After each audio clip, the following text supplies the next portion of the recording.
एक पंडित जी को बहुत दिनों तक काम नहीं मिला तो वह एक जाट से बोले, जाट देवता, आज तुम्हारे पिता मुझे सपने में दिखाई दिए। उत्सुक हो जाट ने पूछा, क्या कह रहे थे? पंडित जी बोले, कहते क्या, तुम्हारा हालचाल पूछ रहे थे। कह रहे थे कि बच्चों ने मुझे भुला दिया है, जिसके कारण मैं बहुत दुखी हूँ।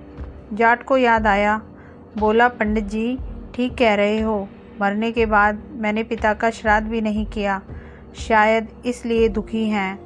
तो कर डालो पिता का श्राद्ध, इसमें विलंब की क्या बात है? पंडित जी ने अपना दांव लगाया। अगले ही दिन जाट ने पंडित जी को घर बुला लिया। पंडित जी ने श्राद्ध की सामग्री में ढेर सारा माल रखवा लिया, सोना चांदी, भांडे बर्तन से लेकर खाने पीने का सारा सामान। इनके अलावा पिता को जो चीज़ पसंद थी वह सभी कुछ लाकर जाट ने सामने रख दी। धूमधाम से श्राद्ध की तैयारी हुई। जाटनी से कहकर तरह तरह के पकवान बनवा लिए। मन ही मन पंडित जी खुश थे, आज तो चकाचक माल उड़ाने को मिलेगा, साथ में इतना सामान भी। अपने सामने आसन बिछाकर पंडित जी ने जाट को बिठा दिया। बोले, अब श्राद्ध शुरू करते हैं। इतनी देर तुम्हें इस बात का ख्याल रखना है कि जो मैं कहूँगा वही तुम्हें कहना है और जैसा मैं करूँ वही करना होगा। जाट ने बात मान ली। दोनों आमने सामने जमकर बैठ गए। श्राद्ध शुरू हुआ। पानी की तरफ इशारा करते हुए पंडित जी जाट से बोले, आचमनी में जल लेकर पहले आचमन कर डालो। उसी तरह लोटे की तरफ इशारा करते हुए जाट भी पंडित जी से बोला, आचमनी में जल लेकर पहले आचमन कर डालो। पंडित जी बोले, भाई मैं तुम्हारे लिए कह रहा हूँ, आचमन तुम्हें करना है, मुझे नहीं। जाट ने भी वही दोहराया। पंडित जी परेशान हो गए, कड़क कर बोले, अरे मूर्ख, मैं तेरे लिए कह रहा हूँ, श्राद्ध तेरे बाप का हो रहा है, मेरे बाप का नहीं। अपनी कड़क आवाज़ के साथ जाट ने भी पंडित जी को डपट दिया। अब तो पंडित जी से ना रहा गया। घूंसा दिखाते हुए बोले, तू नहीं मानेगा। जाट ने भी अपना घूंसा तान लिया और पंडित जी को दिखाते हुए बोला, तू नहीं मानेगा। पंडित जी ने आँव देखा ना ताव, एक तगड़ा हाथ जाट के कनपटी पर जड़ दिया। बोले, पहले तेरी खोपड़ी दुरुस्त कर लूँ, बाद में श्राद्ध होता रहेगा। झापड़ इतनी ज़ोर से पड़ी कि 1 मिनट के बाद ही जाट को होश आया। होश आने के बाद उसने भी अपनी बाहें चढ़ा ली और बदले में पूरी ताकत के साथ पंडित जी के गाल पर तगड़ा हाथ दिया। पंडित जी को तारे नज़र आने लगे। उन्हें 2 मिनट के बाद होश आया। अब क्या था? पंडित जी और जाट दोनों पूरे क्रोध में भर आए। लात घूंसों से श्राद्ध होने लगा। पंडित जी जितनी लात लगाते उतनी लातें जाट भी खा जाते। जाट के शरीर पर जिस जगह पंडित जी का घूंसा पड़ता उसी जगह पलटकर जाट भी उनके घूंसे धर देता। मन ही मन पंडित जी सोचने लगे, मूर्ख से पाला पड़ गया है। उन्होंने कई बार जाट को समझाया, लेकिन जाट की समझ में कुछ ना आया।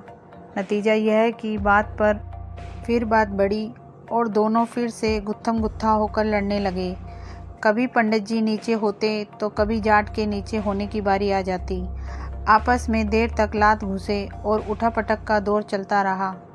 आखिर मैदान छोड़कर पंडित जी को भागना पड़ा। प्रसन्न हो जाट भी अपनी जाटनी के पास लौटा। जगह जगह से कपड़े फट जाने के कारण जाटनी ने जानना चाहा तो जाट ने बताया कि पंडित जी के साथ श्राद्ध कर्म करते हुए यह सब हुआ है। जाटनी ने पूछा, श्राद्ध तो अच्छी तरह से हो गया ना? जाट ने उत्तर दिया, बहुत अच्छा हुआ, अच्छा ना होता तो मेरी यह हालत होती।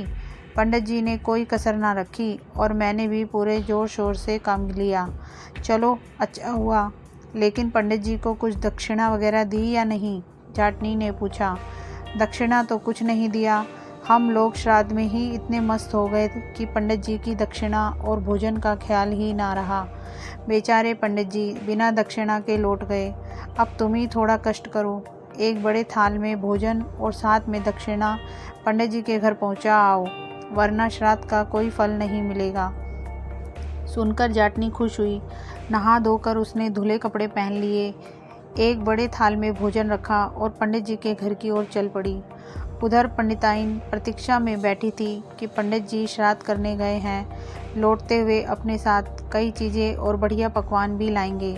किंतु पिटी पिटाई हालत में जब उसने पंडित जी को लौटा हुआ पाया तो बहुत दुख हुआ। सारी कहानी सुनकर वह क्रोध से लाल पीली हो उठी। पंडित जी का क्रोध अभी उतरा ना था। दोनों पति पत्नी क्रोध में उबल रहे थे। अचानक जाटनी को अपने घर आया देख दोनों उठ खड़े हुए। गुस्से से मुट्ठियां तन गई। घर के अंदर कदम रखते ही दोनों जाटनी पर टूट पड़े। सारा क्रोध उस पर झाड़ दिया। जाटनी बेचारी चुपचाप उनकी मार सहती रही। वह सोच रही थी कि शायद इसी तरह दक्षिणा ली जाती है। काफ़ी पिट जाने के बाद वह पंडित जी के घर से निकलकर भाग खड़ी हुई। घर पहुंचने पर जब जाट ने पूछा तो बोली, श्राद्ध करना आसान है किंतु दक्षिणा देने का काम बहुत मुश्किल है। तुम अगर दक्षिणा देने जाते तो मालूम होता कैसे दक्षिणा दी जाती है।